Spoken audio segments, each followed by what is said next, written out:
Welcome back to the Gnostic Informant, and you are about to attain true gnosis. And today we're going to go deep again. As you know, I have Dr. Ammon with me. And if you haven't yet subscribed, go to Lady Babylon, hit that subscribe button.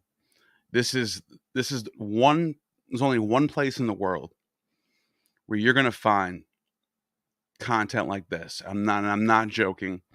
This is a real classical philologist who is trained in the ancient classical Greek languages, who also studies the drugs. What do I mean by that? Well, I'll just give you an example. He wrote Chemical Muse. This is a big hit. As you can see, the Times UK said this is the last wild frontier of classical studies. And you can get it right here on Amazon. The link's in the description. The ancient world is not what you think. I mean, just imagine if we had, like, I don't know, Lord of the Rings, but it was rated R and there's prostitutes and drugs everywhere. That's the ancient world that we lost through 1,000 years of the church. But the ancient world before the church was a different place, and we lose a lot of the context of that. When this and that's what Dr. Ammon brings to the table. He's reminding the world of what the ancients were doing, and he brings a lot of context that is needed, in my opinion, when I'm looking into the stuff that I do. Also, he offers his services, and as you can see, he's a PhD in classics. He's got 5 stars, a perfect rating out of 378 ratings.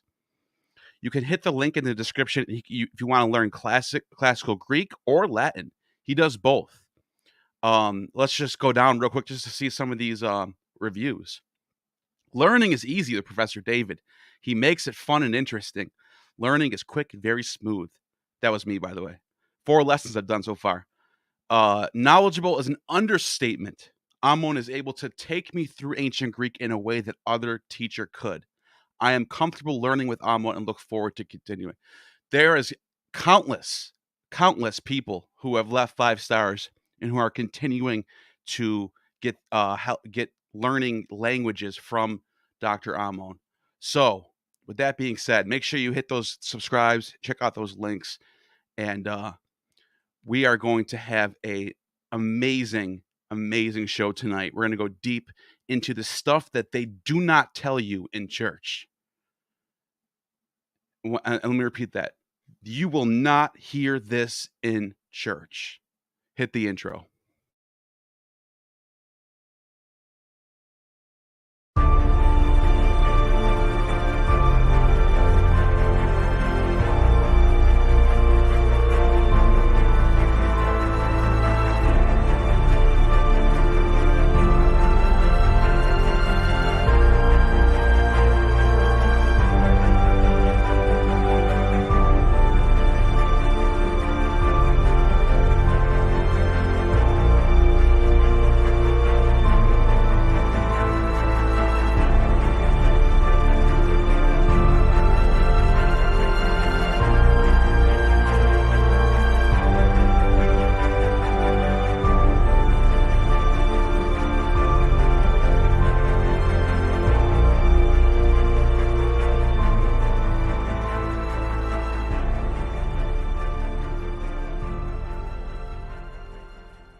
All right, here's without further ado, Dr. Ammon, what is going on? Neil, the great informant of the Gnosis. Yeah. Yes, it's good to see you, and thank you for having me on. I'm always jumping at the chance to come on and address your audience. So thank you for having me. Absolutely. I can't wait to get into this topic because, as you guys know in the thumbnail, Gangster Jesus. Some of you might be like, "Come on, that's a cheap shot." But wait, there's something to this thing. He is a boaster.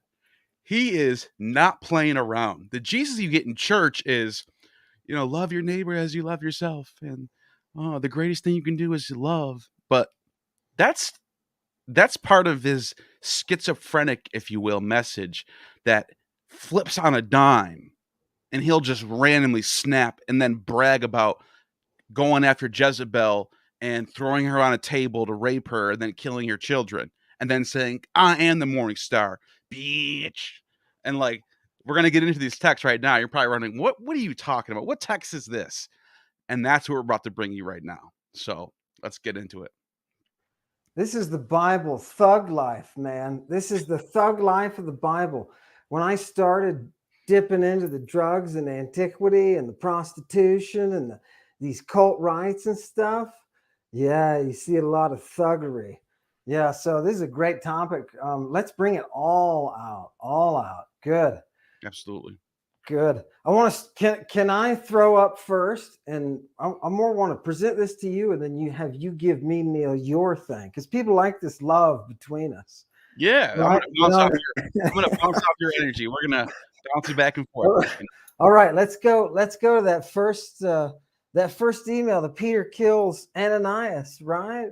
Yeah. Right. So there was a certain guy, named Ananias, and his wife was Sapphira, right? Anyway, he sold some land, some of his own goods he sold, right? This is usually like a building upon a piece of land or something, right? He's got some cash there going, and he, like everybody else, he sells it, right? And he only gave a part. He only gave a part of it to Peter, right? And so Peter says, hey, what are you, filled with Satan, that you got this thing in your heart, that you're lying to the Spirit of God, that you kept some of this stuff back, brah. And and that's where it gets weird, because he falls down right away. He falls down and dies. Whoa. Yeah, I'm hearing this. Exepsuxin. And it uses a weird word there. It uses a very weird word there, Neil, for to die. It's used by the doctors on the side of the medical text for losing a heart rate, a stable heart rate, because Wow. they were all into the pulse and whatnot, and so it has to do with some kind of cardiac event, right? And so there he is. That makes sense why he hits the ground, right, as dead. And then the text says that this message went out, man. People stood in fear. People were afraid because of this. And then he brings in his wife. Same thing happens to his wife. She hits the ground. And he tells her, he's so good, he can tell her, he says, we just took your husband out and buried him, just like we're going to bury you. And boom, she hits the ground. Now, what's funny that people don't point out is there's some neoniskoi, right? There's some neotroi there. These are the new initiates. These are the people who've just started into the cult, right? Who were just in the family, calling people brother. And they sit there and they do what Peter tells them to do. So somehow Peter had this interaction in both cases. In both cases, he was able to get them to die on cue, right? When you sin against that pneuma, that is a sin that is performed within the rite. That's the only thing that can't be pardoned, is a sin within the rite. And if you took that poison without taking the antidote, you were dead. And if Peter didn't give it to you, that's it. Yeah. So and I want to throw something out here too, because this is coming from the chapter where these new initiates they sold their property. Yeah. And they gave away they gave most of the funds to the church or the assembly, and kept a little bit for themselves, and that was enough. That was not cool. They were not playing around. You're supposed to give all of it. You're not supposed to keep any of it for yourself. That is it. Where's all these conservative Republican Christians at today that are owning businesses, and you think they would ever that's not the way. Like, what happened to that? The idea that you can't have any private property, that's gone now. Those aren't the Christians today. This is a whole different world back then. Yeah, according to our modern evangelical fairy tale, right? It's our blessing by God who has given us manifest destiny to be able to make as much capital as we possibly can. But in antiquity, those Christians were instructed, you have to get rid of everything. And what they said was, you got to lay it at the feet of the rock. You got to lay everything at the feet of the rock. And so that's what they did. And then it says they redistributed out what they needed for food and whatnot like that. So, yeah, right. Remember, these people are dropping out, though. They're dropping out of society, right? They're disappearing. They're leaving families. They're doing all this. So we got a kind of a radical group. So when we see Gangster Peter, right, making these hits and setting the stage. Calling himself the Rock, Petros. Yeah. Mm-hmm. Mm-hmm. That's his gang name, you know. He's the Rock. Right. You know? He's got some friends. They call him the Sons of Thunder. Don't mess with these people. We know that they're armed. Remember, Peter's the one who jumps out and starts swinging the sword. Right? Yeah. Cuts his ear off. Yeah, he's not supposed to be carrying a sword, by the way. That's a no-no. Right? And there's no NRA in antiquity. They have laws against things, right? So, yeah, he's armed and he's there with the trafficking Jesus, with the boy and the naked boy. But let's go to the let's go to the next one. Yeah, and all curses, right? There won't be any curses anymore. This is from Apocalypse. Yeah, and the throne of God and the Lamb was in them, right? Will be in them.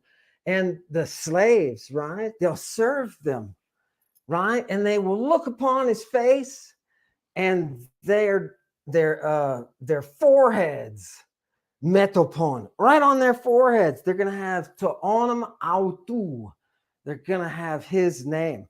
This thug leader has slaves, and those slaves bear a brand, as do any slaves, right? This is, you know, we're not living in a slave culture, so this doesn't strike us. But that word latreo is that word of service. Jesus has slaves whom he imprints with his own name on their heads, right? Now, remember, we looked at Jesus as the laistes. He calls himself, when he gets arrested, he comes out yelling. He's like, would you come out against me armed like I'm a pirate? Right? This is the accoutrement of the pirate, right? He's got a brand that he carries, right? And he brands you. You're his, right? And he's going to trade you off. That brand will follow you. You'll always be in service, bro. So this is a part of the machinery of antiquity. People don't realize it's baked into the language. You know what I mean? Yeah, that's crazy. That is wild, actually. That is just absolutely. I mean, this is like you're getting branded. You're basically getting tatted, basically, for your gang. And now you better die. You better be a martyr for this gang. It's radical. This is not like some club that everybody was holding hands and doing hymns like your Sunday church. This is like you're gonna get a brand on you. And then you better go and die for this faith, because if you don't, you're not real. Yeah, you better be this is like the real. I don't know. I was going to say the word jihadi, but like kinda. Did you notice? Did you notice in the Apocalypse he's constantly threatening? I'll wipe your name out of the book of life. If you do this, I'll wipe your name out of the book of life. They're not playing around. This is not light at all. This is serious. Yeah, yeah. And why is he coming back? People are like, Jesus, come back and resurrect me. And the evangelicals are like, oh, I'm a dominionist, pre-tribulationist, right? Just BS that has no meaning to it. Something from the 1600s that they just made up. Some English shit. It's not biblical. Like Bart Ehrman pointed out in one of Derek's videos that Jesus is coming back. He's going to look for people. When he says Jezebel, he's talking about people, a specific type of people who are profaners of the mysteries, people who are he's going to take them, throw her on a bed, rape her, go look for her children and kill them. Yeah. That's the return of Jesus. There's no rapture. There's no come to take my people who believe in me. No, it's come to kill the people who don't believe in me. It's it's the negative. It's the opposite of that. That's a thug hit right there, baby. Kill that. Not only that, kill that bi you know what, and her children too. Yeah. Knock them all off. Knock them all off. It's a hit. But It's a hit, yeah.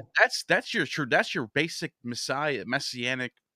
All messiahs, doesn't matter what sect or religion. That's the idea of the Messiah. That's what the Messiah is supposed to do. Yeah. That's not nothing new that Christianity is bringing to the table. That's the Messiah. That's the real Messiah. There is nothing new that Christianity brought to the table. Yeah. Nothing. There is nothing new. Yeah.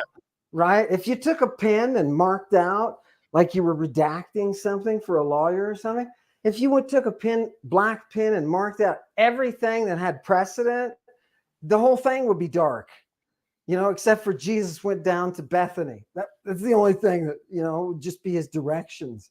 Right, Oh, right. Yeah. Yeah. Love it. Love it. It's everything. But you and I can't do anything original, right? No. You see anybody else coming up with a religion that's new, bang, like that? No. Everything. Especially with language. When you're using a certain language, you can't separate yourself from the linguistics that you're operating within. No, it's like an amber and it traps you. That language traps the meaning. Yeah. Forever preserves it. Yeah. He's going to come back. People think he's coming back and it's all going to be happy resurrection. I'm going to heaven. You all can. No. He's coming back to kill all of us. The mission is to kill everyone. Think about this. Let's look at some more sources. What's that next one? Yeah, don't do that. Oh, I just want to bring this up because this is a quote, Revelation 22. I am a fellow servant with you, right? Slavery. That word servant is the same word for slave, right? Right. Yeah, no. It's right. And he's talking about bowing. This is an angel responding to John who's bowing in front of him. He says, don't do that. He's like, I'm also a slave. Right. And then he says, worship God. The only one that you're that slave to is the living God. We are douloi. We are slaves, brah. Yeah. Okay. Next one. Oh, look at this one. Oh, and by the way, isn't he basically calling him like the equivalent of the B word, right? That's an interesting question. I don't, it's so cult tied up, this word, kuon, that you even have dogs who are official priests. So because the next one is pharmakoi, right? Those are people who are specific. That's a technical term. Yeah. Right? Those are people within the cult or within the community who are experts in drugs, right? And so all of these are the pornoi. Who do you think the pornoi are? Those are the people. That's the Lady Babylon way, right? Porneia, baby. And why do you think they're called phones? They're called murderers because they're performing their sacrifice. And what is the last one? The idolatriai, those who are in service of the image. Those who are in service of the image, right? These people are the people on the outside. And what's going to happen to them, right? Let's see what the next one is. Yeah. Man shall take away the words of the book of the prophecy. God shall take away his part out of the book of life and out of the holy city and from the things which are written in this book. Oof. Yeah. This is intense, man. This is not the love your neighbor type of Jesus right here. He's going to wipe you off the face of the planet like you never existed, throw you in the lake of fire. That's what this is. And when you say wipe off, you're right. That's exactly, aphele is exactly that, right? He's going to take out your portion, right, from the tree of life. You're not going to have any sort of access to this, right? That's it, bro. I'm going to kill you dead. Is this a threat, Neil? When you said gangster Jesus, And I was like, this is perfect. This was Neil's idea, by the way. I said, this is perfect. Gangster all over the place. This is an example. He's got a book. And if you're not in it, right, you don't get anywhere. You don't get anywhere without me in my book. That's a gangster, bro.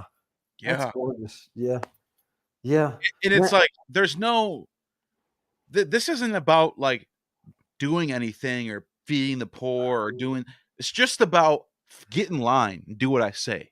Mm-hmm. That's the only thing that makes you or breaks you in the eyes of this God. Get in line, period. I don't care there's no objective morality like you hear these Christians talk about today. And no. It's get in line, do as you're told, or die. And when you think about it, it's really simple and it's it's really dark. Because that's what this whole faith is kind of based on, is just following it. You know what I mean? It's not like I hate to say like paganism is like this like huge umbrella term, but like these other rites, they don't operate that way. There is no like you better do this or else. It's only within this biblical religion that you get that. And it's so opposite of classical civilization, the drive towards investigation and study and argumentation.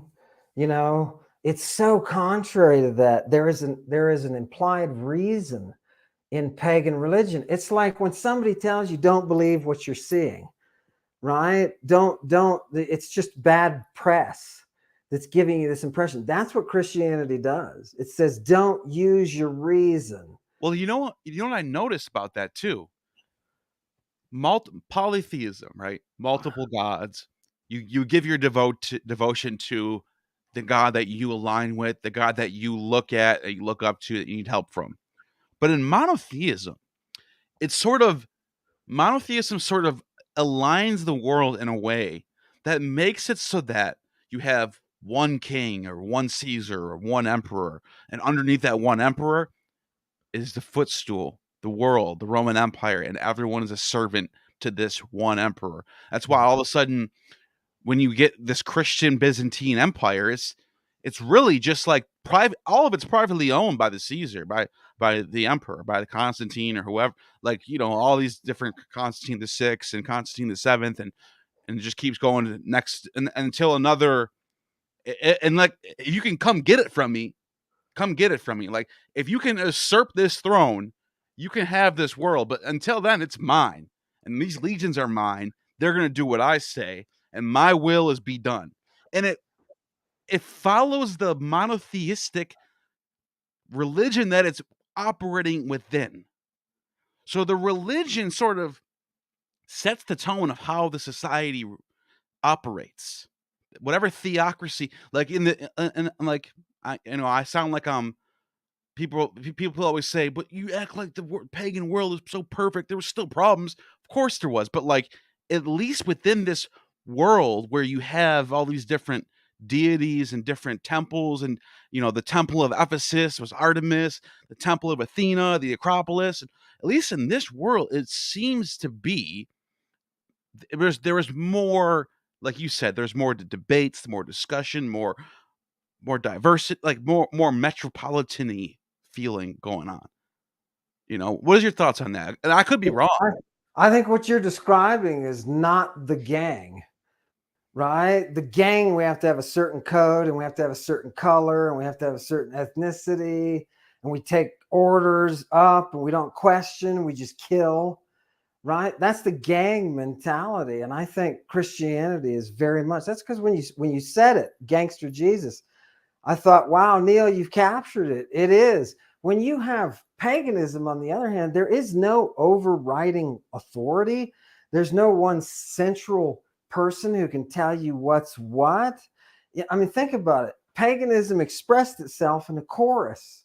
A chorus is a group of people who come together and sing and dance. I mean, what is more democratic than that? The Christians did not. And even Zeus, democracy. Even Zeus doesn't have all the power. Like Zeus might get Eros might have power over Zeus, right? Or Right. Athena might have power. There's different situations where sometimes Zeus doesn't have the authority just to do whatever he wants. Yeah. So there is that. There's that. I feel like that aspect kind of dictates the culture in a really effective way. When you Yeah. have that one authority on top, Yeah. everyone follows suit. Better do Yeah. what that one authority says, or else. Yeah. You know? And it's funny because when the Ottomans come and take Constantinople, Mehmed II, what does he do? He says, "I'm Caesar now." He wants to continue playing the same game. He's not changing anything up. He Yeah. just we're Yeah. Muslim now, but Yeah. I'm gonna be Caesar. He even asked the Pope, "Call me Caesar." The Pope's like, "Nah, bro." But Yeah. like, but they're playing the same game, Yeah. and it's kind of crazy to think about the world. Like that's how the world was for a long time. What's the difference between a crusade and a gang war? It's always over capital of some support, some kind of rights to be able to run this black market in this area. You know what I mean? It's always just like that. Look at the history of the Crusades. It's the same thing. It's the flow. There is no ideal. People that think Crusaders were idealistic. I'm going to go fight for Jesus. And there are people who have that soldier of Christ mentality today. Let me tell you something. There's no such thing as a crusade. Crusades are just wars over turf and cash. Right. That's all they are. So I don't understand why people can't see the thuggery that's behind Christianity. That's why, Neil, I'm still really impressed that you made. Well, the Godfather. What do you think a Pope is? He's the Godfather. Yeah. It's the same. I mean, it's like literally the same thing. Yeah. What's the difference? Kiss my ring, man. Yeah, get on your knee and kiss my ring. Do what you told. Lovely. Let's go to the next source. Let me see if I got any more cool gang. All right, so we had angels are slaves. We got that. We did that one, right? Mm-hmm. Yeah. Good. Okay, Yep. here we go. Yeah. The one we just read. That's the next one. Let's go to the next one. Yeah. Yeah. Okay. Yeah. Okay. So for all of these people, look, it gives off a list, right, of people.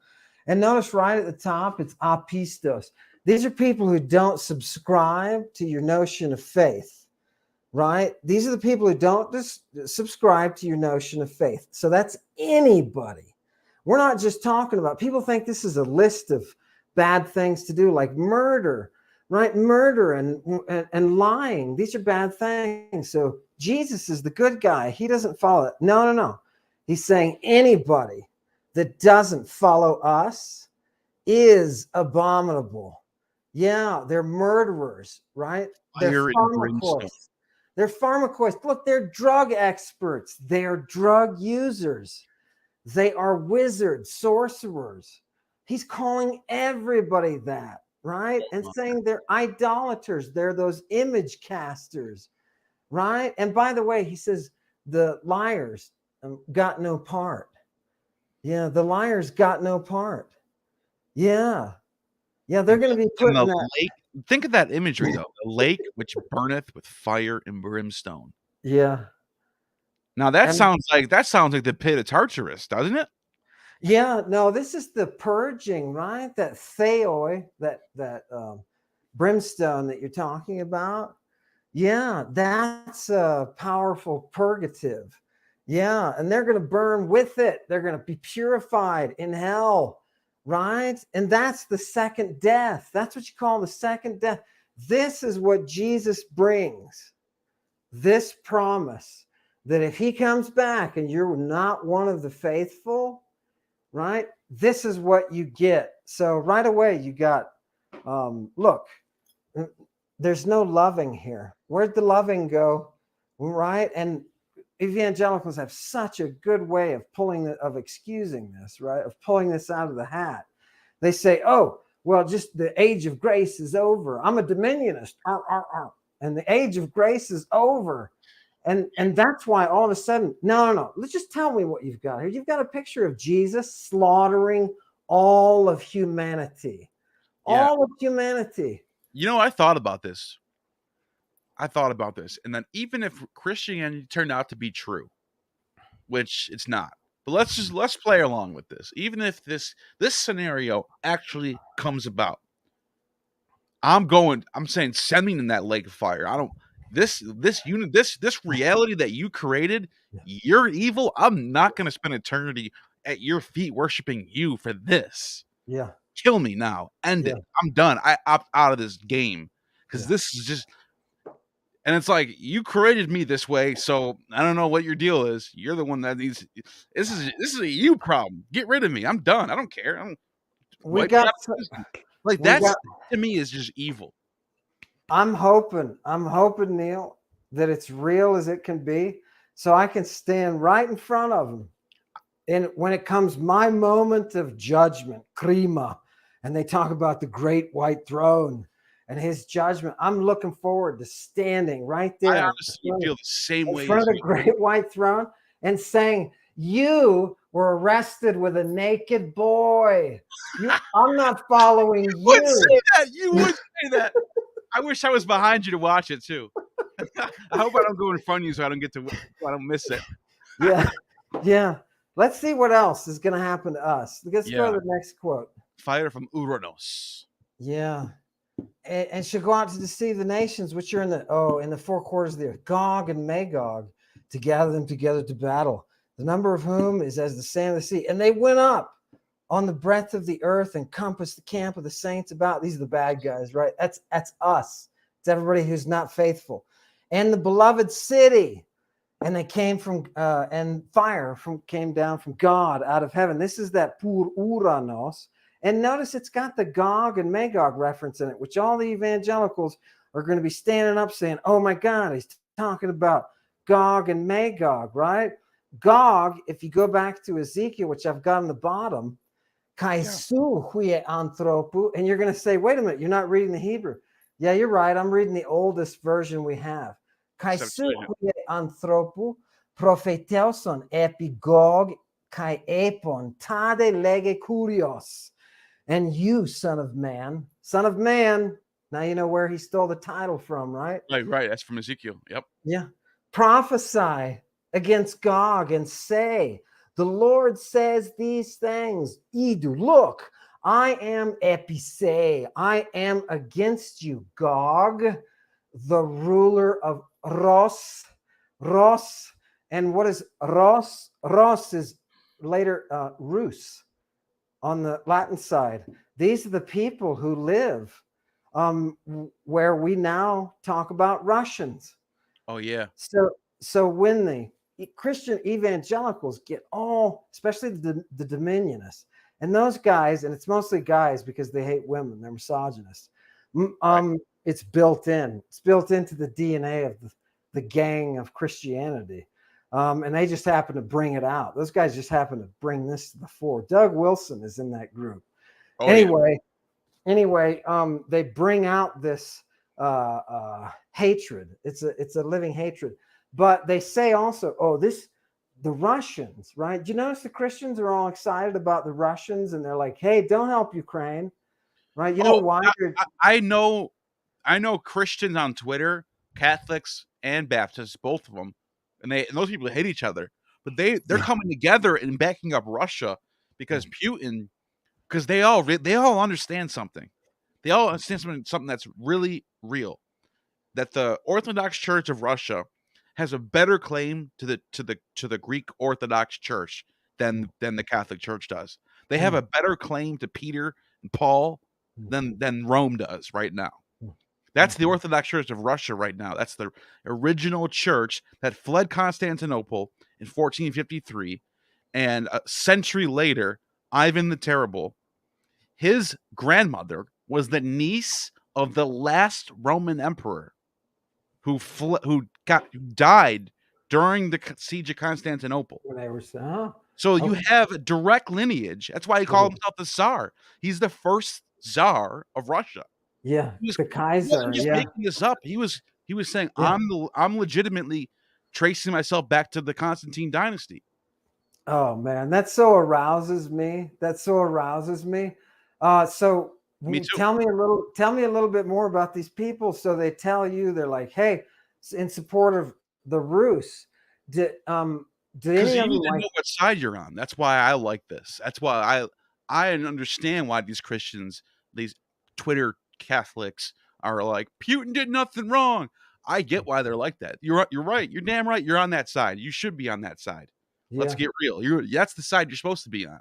yeah, And I'm supposed to be on the other side, the side of democracy, the side of Athena. yeah. My own family wants everybody to die, right? I mean, we all have family like this who are evangelicals or steeped in the conservative fundamentalist Christianity or somehow influenced by it. They want Vlad to sweep down and surround Israel because that's when Jesus is coming back. Yep. And according to them, right? According to their BS, can't read the original text approach, right? and that's why, the Christians actually say now, people should know this. This is a public service I'm doing. Right. People should know that the Christians are saying that there is no America in the book of Revelation, right? There's no America. So America must really fall before Vlad can sweep down and surround Israel. Because when he does that, when the bear does that, the text calls him, then Jesus can come in the world, and boom, murder and mayhem can take off like a. And they're going to push to get those things done so that they can legitimately say, it's my religion. I got to follow it. I got to do what it says. It's my religion. And exactly. And that's why you get this push against degeneracy. That's what they call it. Putin cleaning up the degenerates, those degenerates, all those degenerate atheists and all those all those gays and all those LGBTQ degenerate. This is the way they see the world. Yeah. And so Putin to them is on the side of God in there to them. Yeah. But we know he's evil. We know that. You got to know by the fact that he blows people up randomly with rockets, like mothers and children. I mean, this is what I don't get. Jesus says directly, I'm going to take all those liars and I'm going to feed them to the birds. He's such a good gangster leader. You know what I mean? He's such a good mob boss. He's like, Peter, take those people and feed them to the birds. Right? There's nothing better than this. What, yeah. Yeah. And I saw an angel, right, standing in the sun, and he shouted in a great voice saying, to all the birds flying around in midair, he says, come now, sun ak theta, assemble at the banquet, the great banquet of God. And it goes on. The text goes on to talk about feeding us to these birds. Yeah, feeding us to these birds. That's where we're going. So it only makes sense that modern evangelicals can say what Putin is doing is good. We can excuse lies. Have you noticed Christianity that yells? I heard the guy debating you talking about moral authority. Right. They think, I'm for family values and moral authority. You got none. You got zero, because you will take a liar and bring up that liar to a position. You will bow to a liar. And we all know that those liars get fed to those birds, right? That's thug life, right? That's thug life. I thought about this. I thought about this hard, is that I actually have this weird respect, and I hate to say this, but like, at least the fundamentalists are consistent in following what the text tells them. Where you have these people on the sidelines who I don't respect, who cherry pick, and it's like a buffet of the Bible is a buffet where they can just, I like this part, I don't like that part, so I'm gonna somehow pretend it's not there, or even just rationalize it away by explaining it how I want to explain it. And then what you're doing is You are making it so that the fundamentalists can stay legitimate. Because if the people on the sidelines who are the moderates, who are, using the Bible like a salad bar, if they actually just said, you know what, this text is just evil, I'm out of here, then the fundamentalists would be looking naked in the middle of the street. They would just be target, like they would be wide open. There'd be no one to cover for them. They'd have nothing. That, because they're the reason why that the fundamentalists are still around. Because you get the moderates. Neil, do people push you, like to say, "Oh, don't be so hard on the Christians"? You ever get any comment like, "Don't be so hard on the Christians"? All the time. Yeah. You know what? But I was at a church for years that really has an impact, that really is like pushing ideas into the world that are really negative impact. Climate change, accepting people for who they are, all that stuff goes out the window. And these are churches at every corner that you can think of. Like, this is every city, every town has that. Yeah. It's not a small thing. It's a big thing. It's a big population of people that are pushing these ideas. I'm sorry, but I'm just gonna. That's where I'm at right now. If you could convince me otherwise, but I've seen it firsthand. I know what I was one of the people who on the email list for January 6th say, hey, everybody, if you need a bus, if you need a ride there, we'll send you out there. We need to support Trump. I was one of those people who were on that email list. I'm just saying. So I'm coming out of that world, so that's why I do what I do.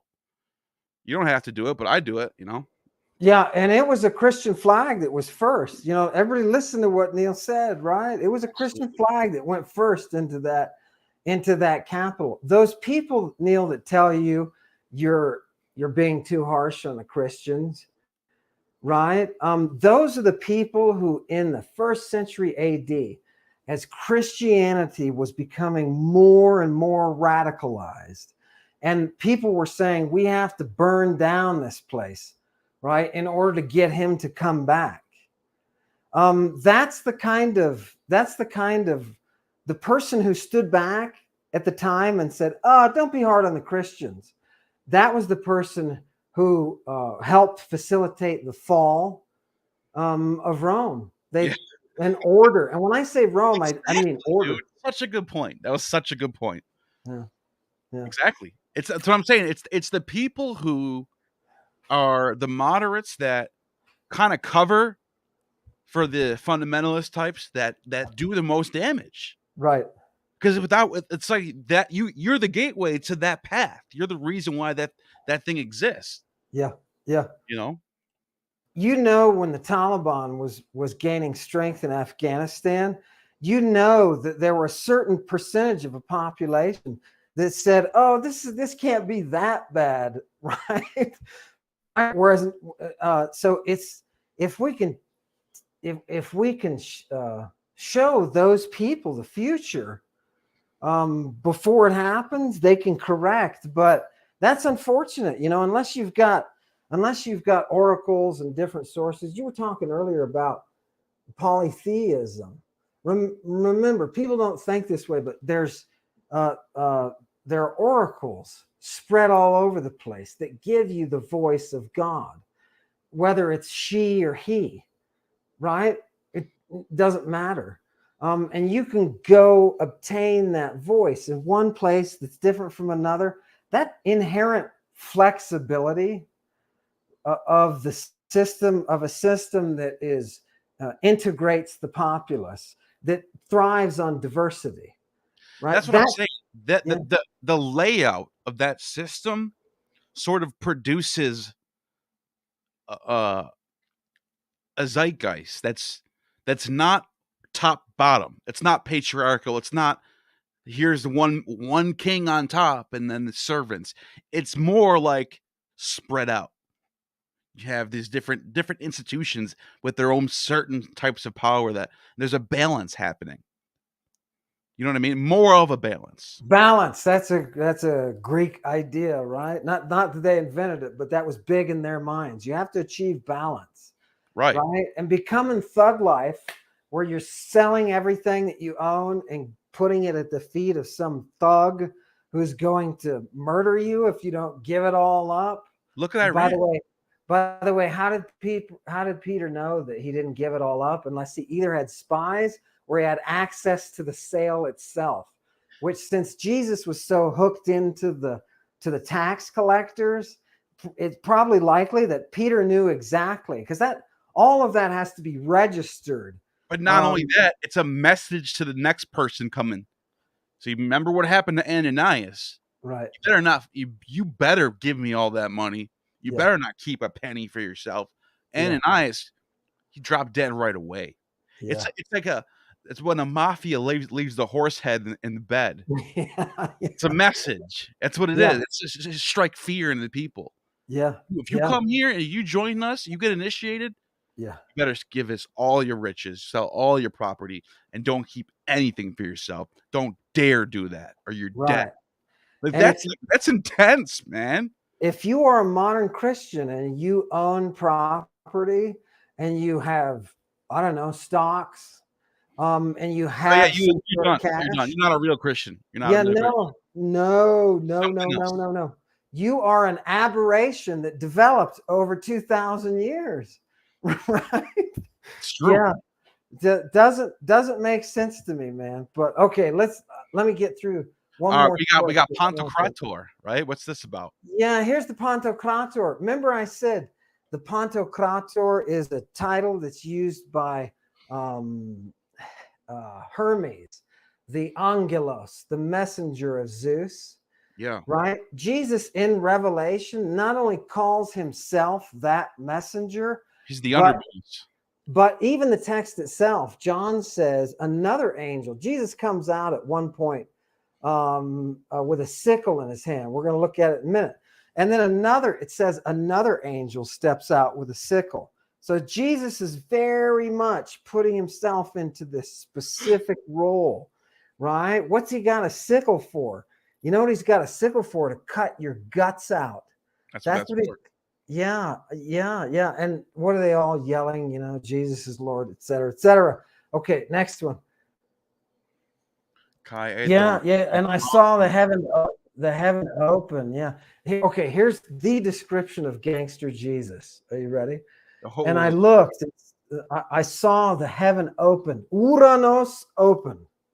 Yeah, and look, there was a white horse, and there was one seated on the white horse called Faithful and True. And in his right hand, he holds with his right hand, hang on. He rules with righteousness, and he poleme, and he makes war. He makes war. Nobody talks about Jesus making war. We don't have any murals of Jesus, the war maker, right? But this is what characterizes the thug leader. Warmonger. Yes, right.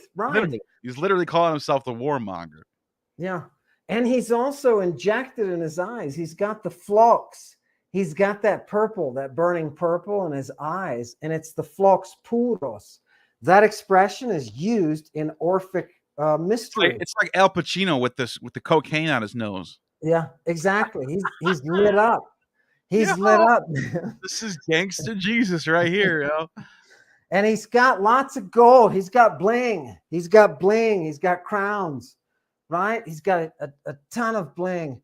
And he has a name, right? Jesus has a tat, right?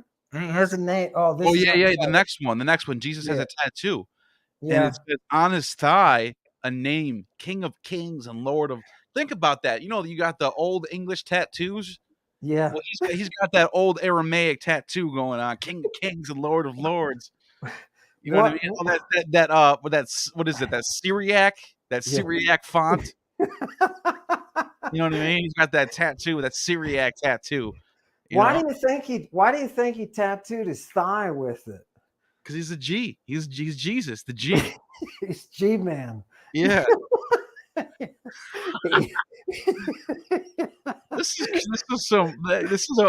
Honestly, when you look at it this way, though, it almost makes sense. It does.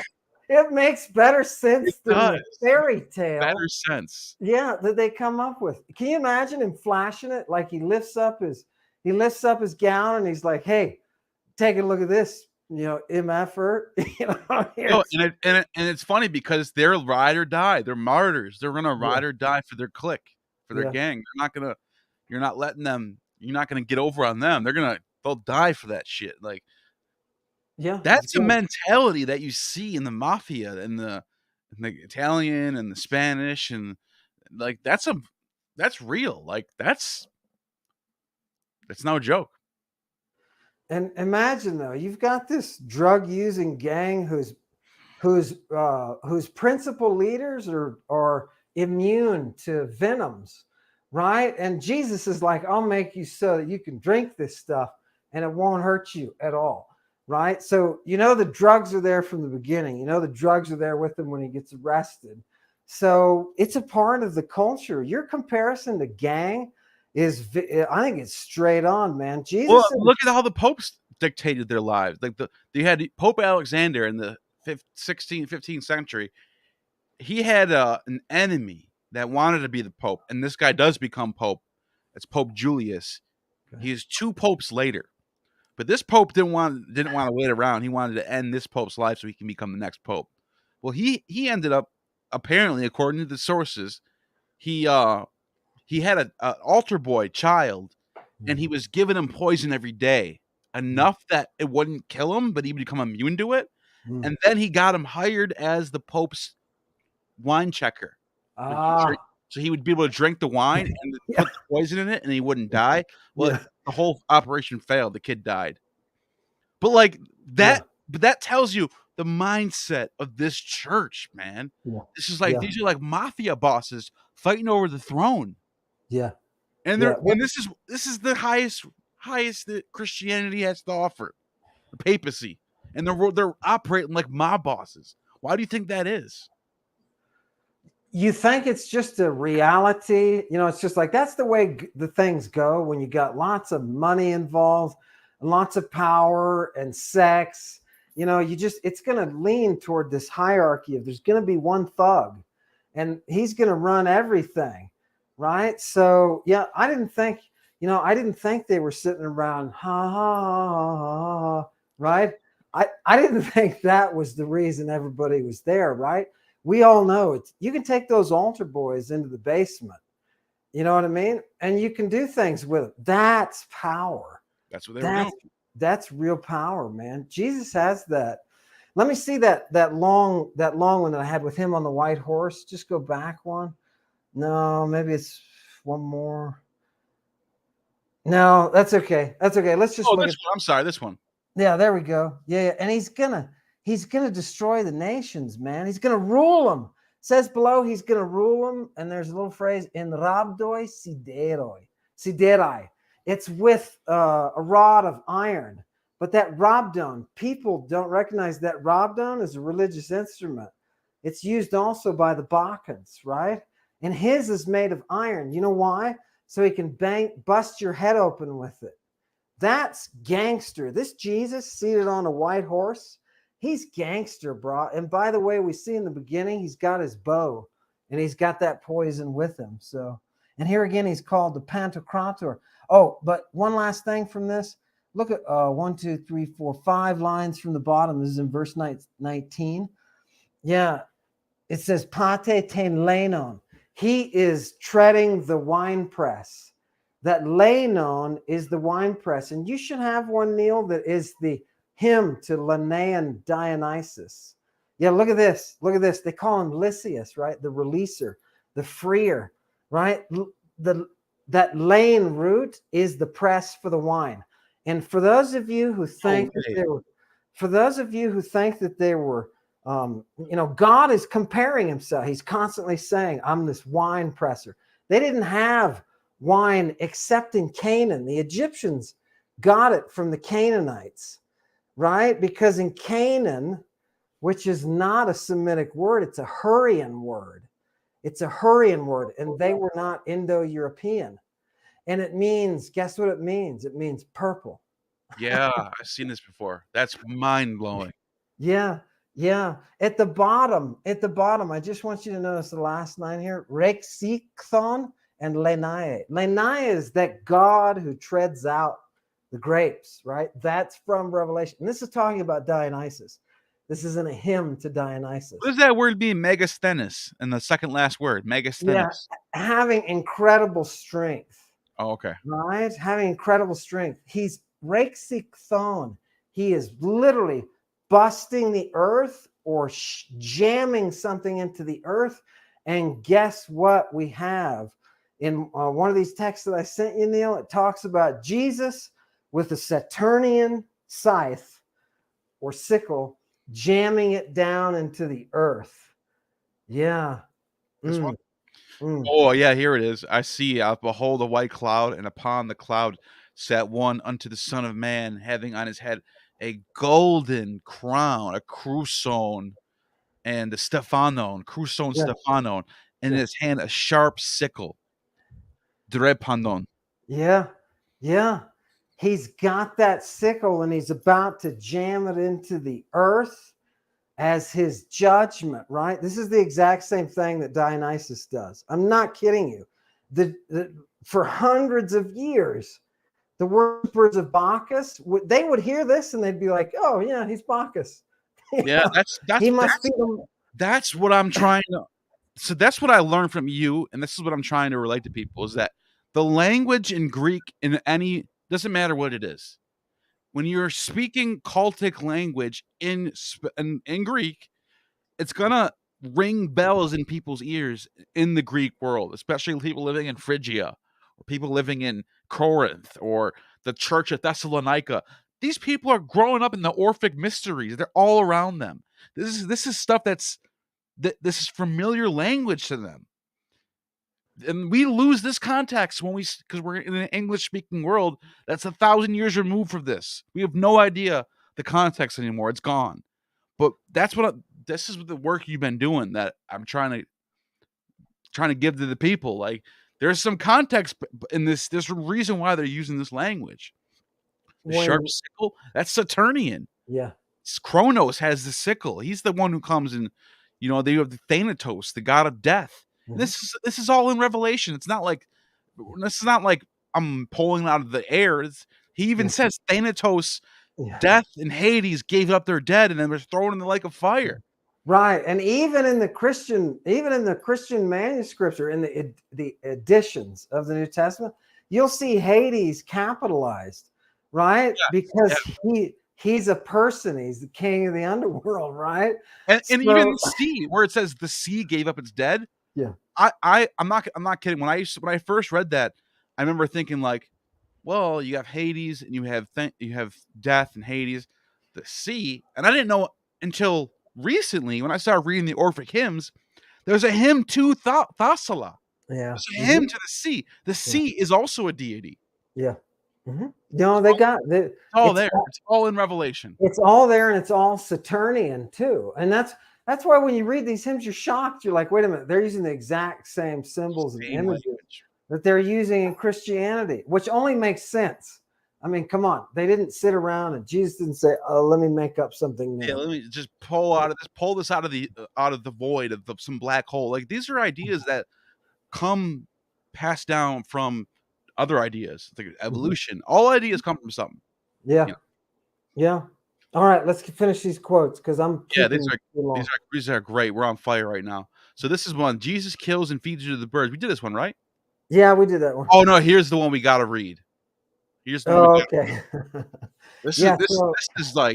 This is admitting that you're on some G shit right here. There's no hiding it. These shall hate the whore and shall make her desolate and naked, and shall eat her flesh and burn her with fire. For God had put in their hearts to fulfill his will. Yeah, that's why I like to start with the ending of that one, right? Which is at the bottom in Greek. It literally just says theos edoken. God gave into their hearts the idea, right, to follow his nome, right? His desire. And what is God's desire then? What does he have in his mind to do? they're going to misesus imporne. They're going to hate her, and they're going to strip her naked, and they're going to consume her flesh. And this word for flesh, sarx, there's a reason that Paul associates it with sexuality. He says, don't follow the flesh, follow the spirit. This sarx is the fleshy pulp of a fruit. When you bite into it and you get all that juice out of it, Wow. that's what they are consuming of her after she has been thrown into this bed, right? She's going to be thrown into this bed, and they're going to katakaususin. They're going to burn her up in the fire. Now, this is what's weird, is that katakao is used in religious context, and it's used to burn that piece of incense that you get, that Smyrna that comes from between the legs of Aphrodite. You burn that, and it creates an odor, right? So what the heck is going on? God is sitting there watching this orgy, this rape orgy, right? That ends up in her getting totally consumed, and it's what's in his mind. And don't forget this, but right before this, or not right before this, a few 15 chapters before this, he's coming out and saying, nevertheless, talking to the church of Pergamum, saying that woman Jezebel, I will cast her on a bed and send my minions to rape her. That's the mistranslation in the English that Bart Ehrman pointed this out. And I asked you about it, and you were like, he's not wrong. Bart's right. Bart's spot on. That's what the Greek says. And then it says, I will strike her children dead. We're murdering children now? And then he says on the bottom, I'm the morning star. He's saying, right after he says, those are the people who are learning the deep things of Satan, I'm the morning star.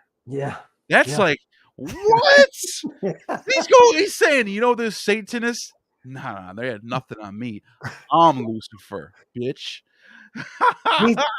That's how I'm reading it right now. But like, it's moves in. It's what it sounds like. He moves in on the territory. He takes it over. He's the new leader, man. He's the new. You think you know about this stuff? Yeah, watch this. Yeah, now I'm going to kill you all. Well, look at this, and look at this. And look, and lo, a lamb stood on the Mount Sion, and with him 144,000, having his father's name written in their foreheads. Now, here's some more gang stuff right here. And I heard a voice from heaven, as the voice of many waters, as the voice of the great thunder.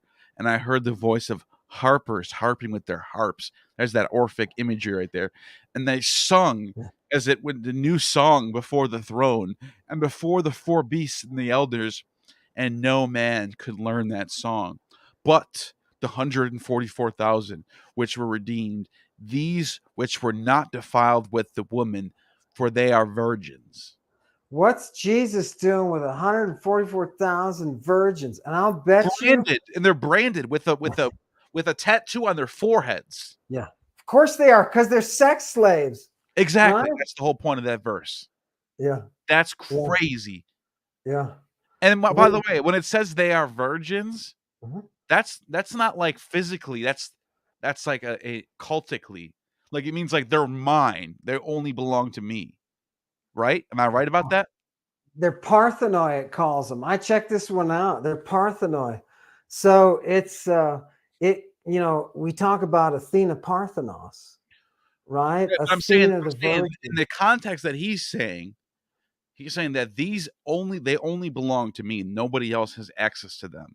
They're my slaves. Right. Mm-hmm. No, exactly. No, that's exactly. Dark, dude. That's dark. Yeah. That's why it troubles me when he's arrested in the Garden of Gethsemane at 4 a.m. with a naked boy.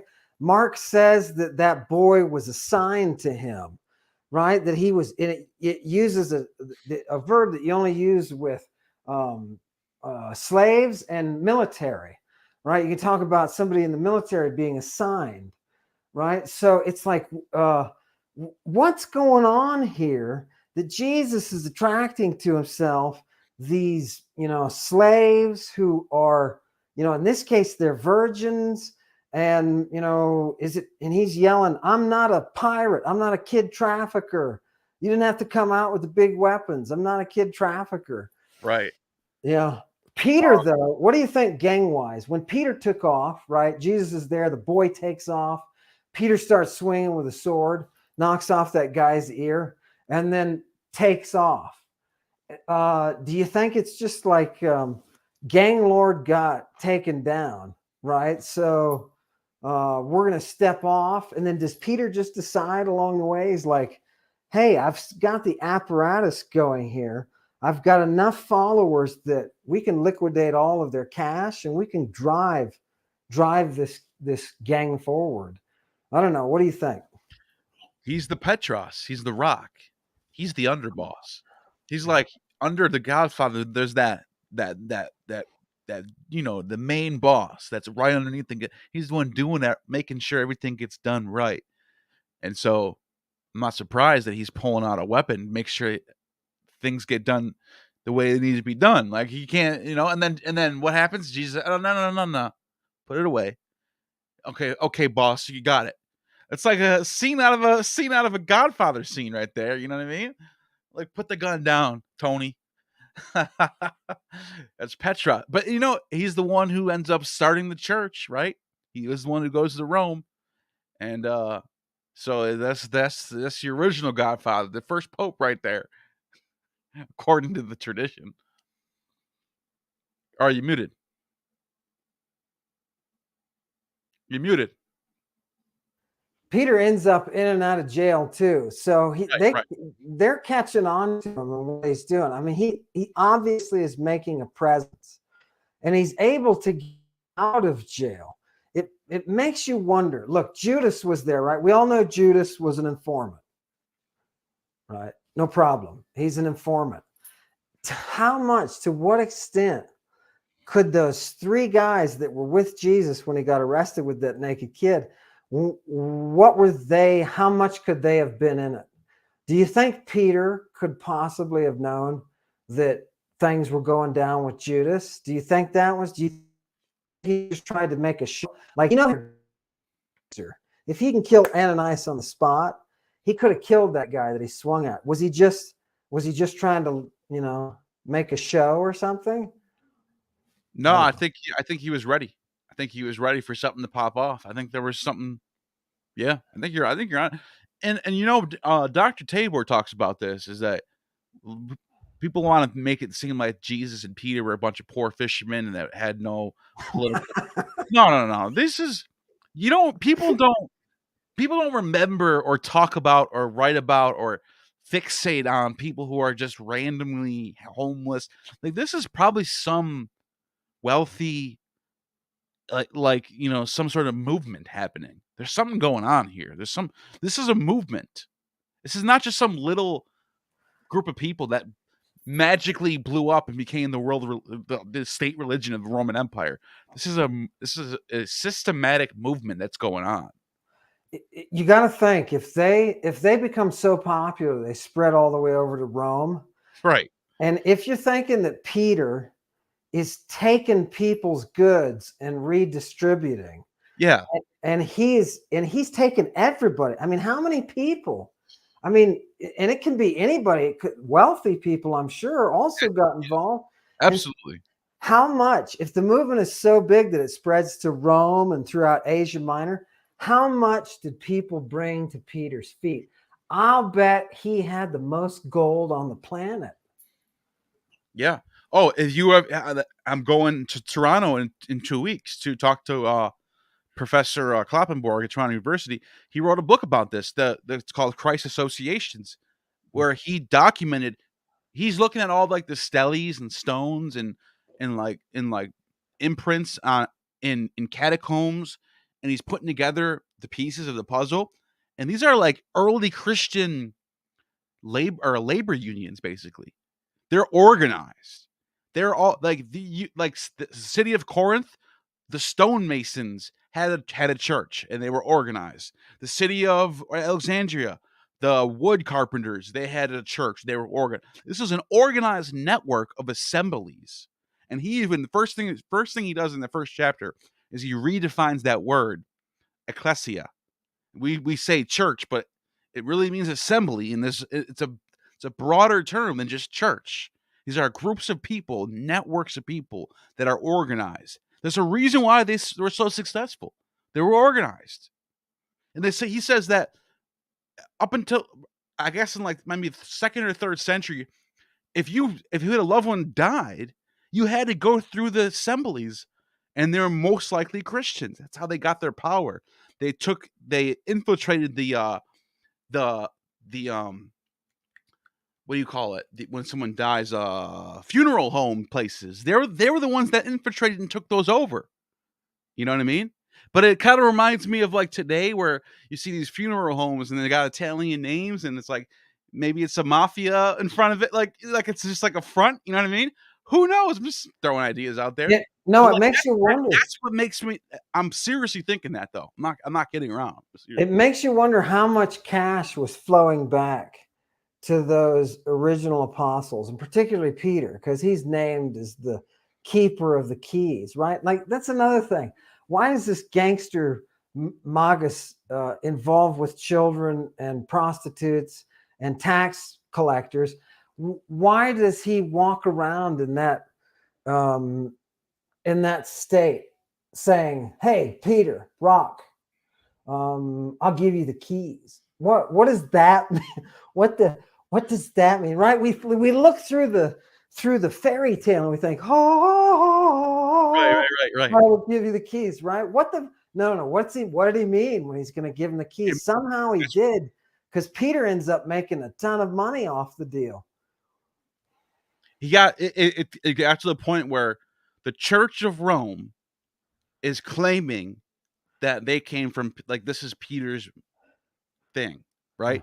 Like, it's the point that he's put up as like the successor, almost, if you will. Like, the book of Acts starts off, before you even get to Paul, Peter's the one reviving dead people. He's the one.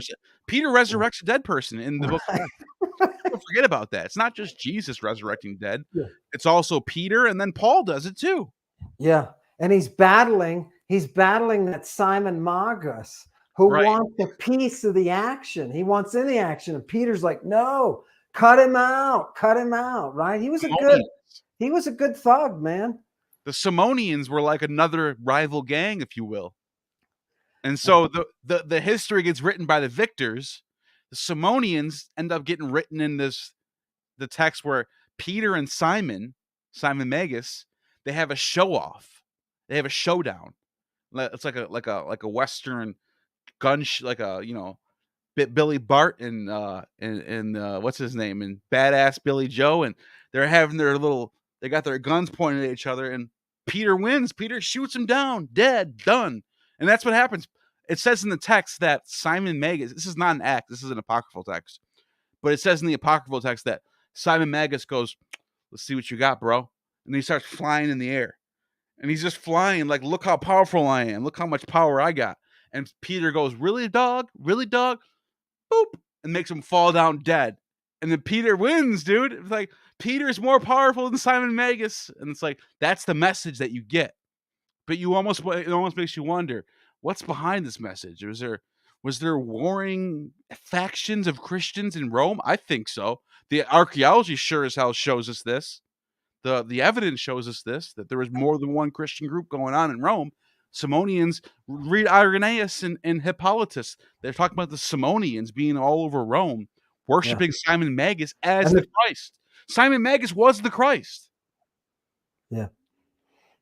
He was offering that female avenue as well that you get through the Ophites. You remember in selling his wife Helen and entering her into this, all the stuff that the Nicolaitans were doing with their wives. Now, if this ecclesia, if this thing that, we say church and we think fairy tale, and no, if this assembly that starts out you're able to have others crop up, other unions crop up in other places that have the same hierarchy. And notice Paul, it's the same gangster stuff. He's writing the church at Rome, saying, hey, thank you for the donations, right? Thank you Right. for, I understand that you're trying to help me. This is what we're doing, right? We will repay that gesture. Don't worry. Yeah. We got the message. Yeah. Everything's good over here. Yeah. Yeah. That's what it is. And he's so hyped up on drugs. For those of you like Paul, and I'm talking to all the people who just drool all over Paul the Apostle. No, what an intellect. What a great guy. He's doing his thing. He's so drugged that he gets bitten by an asp and it doesn't hurt him. Doesn't hurt him at all. And he shakes it off like, because he knows what that venom is like, right? He knows it because he's been shoving it. If he's doing I've recently come to the conclusion that part of the text is trying to say something to the certain people who are initiated into these serpent sects of Christianity, the Nazarenes, the Ophites. That's like a nod to them in that passage of Acts, where it's like Paul got bit by the serpent and nothing happened. And the people, those Ophites are reading this text like, oh shit, yeah, he's one of us. That's why Jesus says, I'm shocked that Jesus says, you can expose yourself to this stuff and it's not going to hurt you, right? He can show you these things, right? And people never understand. They think fairy tale. They think Charlton Heston playing Moses and Easter, right? They don't think what's the reality going on, man. Paul was juiced, and there was money involved. And there's a woman, a Lydian woman, I think her name is Lydia, involved in the purple trade, right? That stuff keeps coming up and keeps coming up and keeps coming up. So these early Christians were not only gangsters, but they were into the drugs, man. I'm going to throw this one up. This is one of the last ones we have, but I got to real quick because I drank so much tea that I got to take a piss real quick. I'm going to throw this up so you can read it, and I'll be right back. Okay, I will read it. And the angel thrust in his sickle into the earth. Again, this is just like Dionysius does. And gathered the vine of the earth and cast it in the great winepress of the wrath of God. And for those of you who think that they were, the Jews were growing grapes, they weren't. It was a Canaanite industry. And the winepress was trodden without the city, and blood came out of the winepress, even unto the horses' bridles, by the space of 1,600 furlongs. Oh my God, this blood is the blood that he's bringing out of you and me, brah. When he comes back, this is the blood that he's going to produce. He's going to put us in that press and he's going to squeeze out blood. That is not the Savior that you and I see in church, right? If they had a giant painting of a dude that was forcing your head into a wine press and squeezing out your guts and blood in one giant mess that was as high as a horse's bridle. How high is a horse's bridle? Can come up to your chest, if you ever stand next to a horse, right? So, and it says in Apocylpse, it says there, his garments are stained with blood, brah. That is a dude that you and I can get behind and say, this guy is going to take us all the way. This is what gang members look for. They look for that strong leader to take us all the way. Unfortunately, Peter got his ending. They caught up with him, which they always do. Gang leaders always get screwed in the end because they inevitably run afoul, because they're organized crime. They inevitably run afoul of the civic authorities. Jesus did it with the Romans, got himself crucified. Peter did it, got himself crucified, right? It's almost like that hope of Roman civilization was to preserve that ethos, that understanding of that the law governs. And when you have a group of organized crime, when you have a group that's functioning based on that black market, you can't look at Jesus's image when he's sitting there with Mary and she brings out this stuff that is so expensive. You could have given it to the poor and fed a whole bunch of people. Instead, she uses it on him. My question is, what is their gang doing with those resources, right? These are black market resources, and they're using them.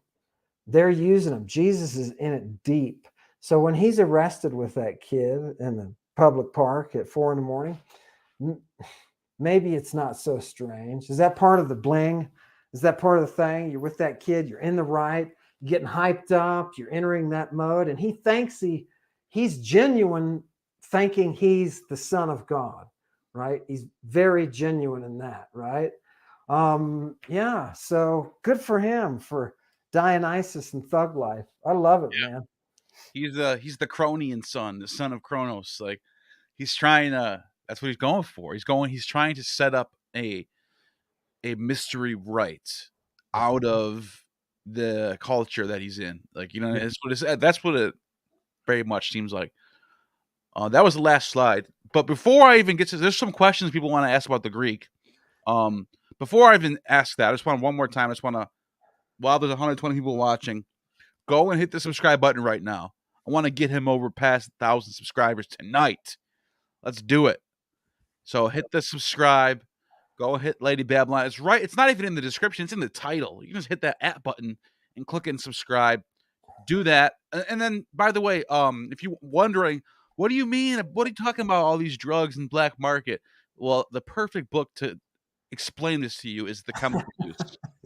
I'm telling you, you read this book, you'll have the context. You'll understand what we're saying. Yeah. And if you want to learn Greek, hit up the next link that's in there. And it's you're gonna have 5-star, 378 ratings, background check passed, legit teacher, PhD in the classics, ready to teach. If he's got a schedule, so the time it'll fill up quickly. So you better get in there quickly before someone else does. And yeah, so that's what I want to do. I just like people helping. I like helping people pass their college exams. That's what I like doing. That's I gotta like feel good to help him do that. yeah, it feels really good. And then to inspire them to say, oh man, maybe this field is actually interesting, Yeah, right? The professors out there do everything they can to kill interest in the field by yeah, bringing you the most boring stuff. But yeah, yeah, I've got to stick to my oath to the devil. So yeah. If you gotta go, you gotta go. I understand. I'm gonna do that. I'm gonna do that. I think, Neil, Been an honor to have you on. it's been an extreme honor. And for those of you who are out there who are following Neil and following, the program, uh, I've got a lot of. I cannot express to you how Neil has changed me. Yeah, for the better. I can't describe that. I like to say you learn somebody when you fight against them. And I learned honor through fighting with Neil. I want you guys to know that. And this man loves the muse, and he's honorable servant. So thank you, Neil. Thank you. Thank you. And like I said, everybody go hit the subscribe and I'll follow you over there. You'll see me on the channel every once in a while popping up on there.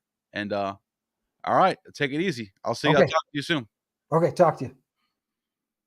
So yeah, so he had to go, and I apologize if you sent a super chat towards him. I'll do my best to accommodate whatever I can. Stop scamming, man. Thank you for the super chat.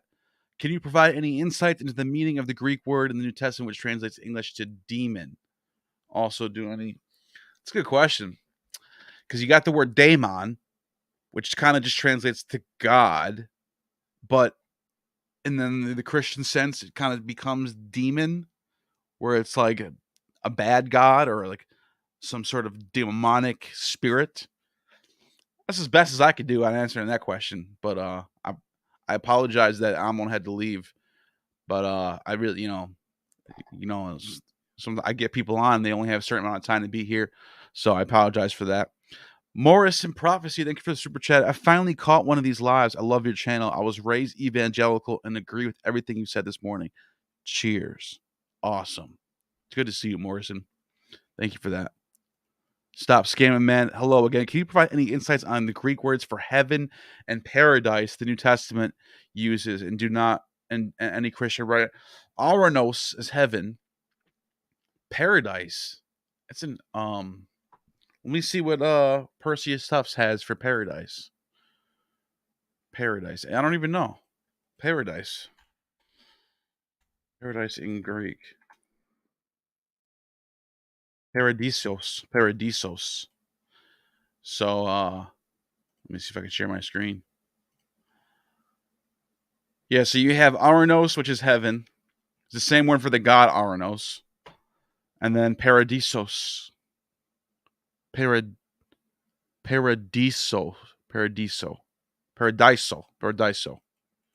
Yeah, that's as best I could do. Sorry about that. Thank you for the super chat. I appreciate that. I wish I could, I wish I was an expert in Greek and can help you out with that. Thank you for that, though. Chthonius, my boy Chthonius. Who was Jesus' father? God. To me, it's the Old Testament God. The Jews rejected him. Did his God have a secret name? Yeah, I think you're right. He claimed to be the son of Yahweh. He claimed to be the son of the Old Testament, the biblical God. So that's definitely the thing. Thank you, Justina Carry On, for the super sticker. Let's see what else we got. Melody Joy, thank you for the support. And you had the membership. I appreciate that. Always good to see you here. Melody's been here watching my channel, well, through Derek, but since the beginning. I'm like under 1,000 subscribers. Melody was watching, and so I really it's always good to see Melody in the chat. Thank you, appreciate that. One of the OGs of the channel for sure. Let's see. I think that might be it. But I appreciate everybody. I like having Ammon on. Thank you for the super sticker. By the way, go and subscribe to Drawing Down the Stars. Might as well while you're. Let me pull it up. Let me pull up the channel. To Drawing Down the Stars. Here's another good channel. If you like the deep mystery religion stuff, then you will like this channel right here, which is Drawing Down the Stars. Hit that bell.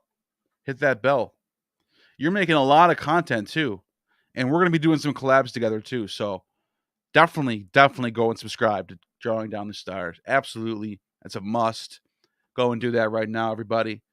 And with that being said, I'm out for the night, and I will be back tomorrow night with another one. Wait, is it tomorrow night that I'm going? Oh, tomorrow I'm going live with Myth Vision on Derek's channel, Myth Vision. And we're going to have Dr. McDonald present the mimesis theory to none other than Professor Gregory Crane, who is the founder of Perseus Tufts' website. So this is going to be huge. This is big. This is gigantic. The founder of Perseus Tufts, what we call Alice, is going to sit in attendance and listen to Dennis McDonald explain the mimesis theory of the New Testament, how the New Testament borrows from the Greek Homer's Odyssey and Homer's Iliad. This is going to be crazy. I'm telling you, this is tomorrow at Myth Vision around 1 o'clock Eastern. Be there. And with that being said, you have just attained true gnosis.